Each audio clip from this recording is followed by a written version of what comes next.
Megastar Shakib Khan শুধুমাত্র যে এখন বাংলাদেশের সিনেমা করবেন একেবারে সেটা না, শোনা যাচ্ছে মেগাস্টার শাকিব খান এবার যেতে চলেছেন হলিউডে। কীরকম কী ব্যাপার বিস্তারিত তোমাদেরকে আজকের এই ভিডিওতে জানাচ্ছি। তো তোমাদেরকে একটা ব্যাপার মনে করিয়ে দিই, বরবাদের যিনি প্রডিউসার অর্থাৎ শাহরিন আক্তার সুমি, তিনি কিন্তু বেশ কিছু ইন্টারভিউতে বলেছিলেন যে আমার পরবর্তী ছবি যেটা আসতে চলেছে আগামী বছর রোজার ঈদে, সেই ছবিটাতেই নাকি কাজ করতে চলেছেন হলিউড আর্টিস্টরা, এবং হলিউড এবং বাংলাদেশ দুজন মানে দুটো দেশ থেকে কো প্রডিউস করে ছবিটাকে তৈরি করা হবে, এবং এই ছবিতে হলিউডের আর্টিস্টও থাকবে, এটা আমরা শুনতে পেয়েছিলাম। কিন্তু লেটেস্ট যে আপডেট উঠে আসছে, তোমরা সকলেই চেনো, নীলচক্র বলে একটা সিনেমা রিলিজ করেছে, তার ডিরেক্টর মিঠু খান গতকালকে বিজয় টিভিতে একটা ইন্টারভিউ দেয়। সেখানে সে বলে হলিউড নির্মাতা আসিফ আকবর সে কাজ করতে চলেছে মেগাস্টার শাকিব খানের সাথে।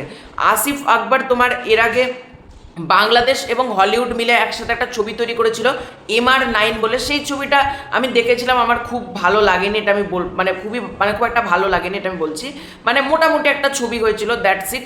তো সেই ডিরেক্টর কিন্তু কাজ করতে চলেছে মেগাস্টার শাকিব খানের সাথে। এখন স্ক্রিপ্টিং একেবারেই লকড হয়নি, প্রাথমিকভাবে স্ক্রিপ্টিংয়ের কাজ চলছে বলা যেতে পারে, এবং আসিফ আকবর কিন্তু কাজ করতে চলেছেন মেগাস্টার শাকিব খানের সাথে।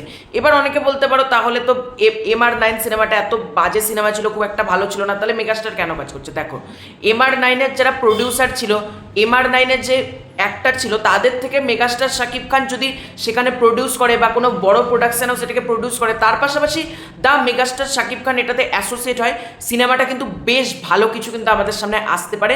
এবং আমরা প্রত্যেকে চাই মেগাস্টার শুধুমাত্র আর বাংলাদেশ না, সারা পৃথিবীর গণ্ডিতে তার রাজত্ব চলুক। এবং এমনিতে তো মেগাস্টার চালাচ্ছে, বরবাদ দে হোক, তুফান দে হোক, তাণ্ডব দে হোক, তো আমরা চাই মেগাস্টার রাজত্বটা আরও বাড়ুক বলা যেতে পারে। আসিফ আকবরের সাথে এই কাজটা ইন ফিউচার হয় নাকি মেগাস্টারের, সেটা একটা দেখবার মতন ব্যাপার হবে, তবে হলে কিন্তু প্রচণ্ড ভালো হবে বলা যেতে পারে। একটা ভালো কিছু আমরা পেতে চলেছি মেগাস্টারের, এবং মেগাস্টারের আপকামিং লাইন আপ খুবই ভয়ঙ্কর বলা যেতে পারে।